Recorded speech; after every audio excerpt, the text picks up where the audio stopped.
Today in Your Healthy Family, we're following up on yesterday's story, as tomorrow will mark 1 year since the first recorded COVID death in El Paso County.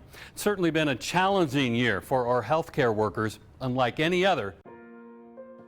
When Jessica Yu, an RN at Memorial, was interviewed in April of last year, she shared a personal moment of crisis. I can tell you last week, I kind of had a mental breakdown for about a half hour, and I appreciate so much our leadership because she pulled me aside and she gave me a hug.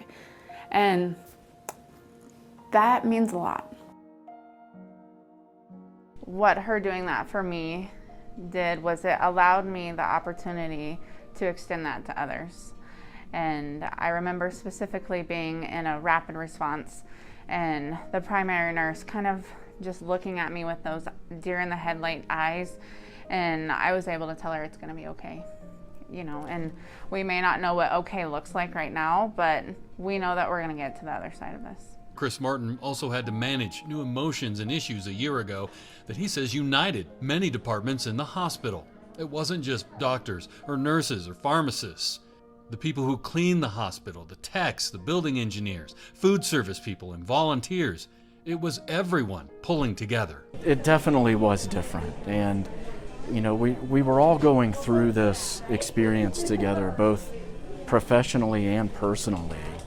And so it kind of put everybody on the same level, if you will. Everyone was experiencing the same thing, and so it really allowed you in some ways to connect a little bit better than, you know, maybe you could before, and I think we all felt that on the team. So looking back at an unprecedented year, what sticks out? Resilience and presence.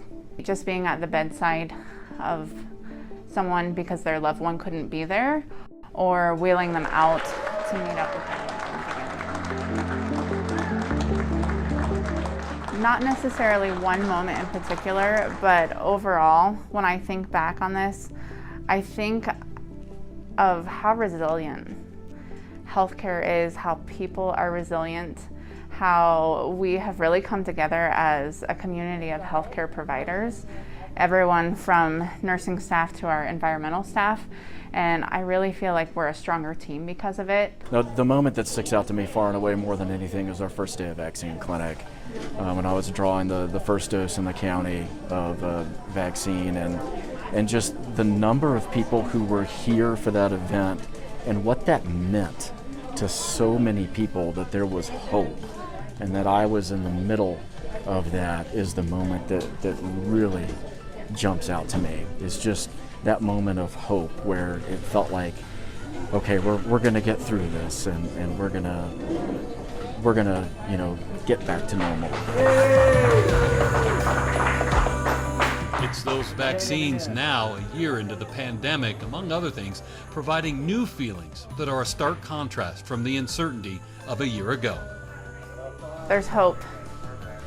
There's a lot of enthusiasm that there's light at the end of the tunnel, that we might be seeing the end. We're excited for you know, our 98-year-olds that are coming into the vaccine clinic, and they're giddy. It's almost like Christmas morning for them, and so that's exciting to be a part of.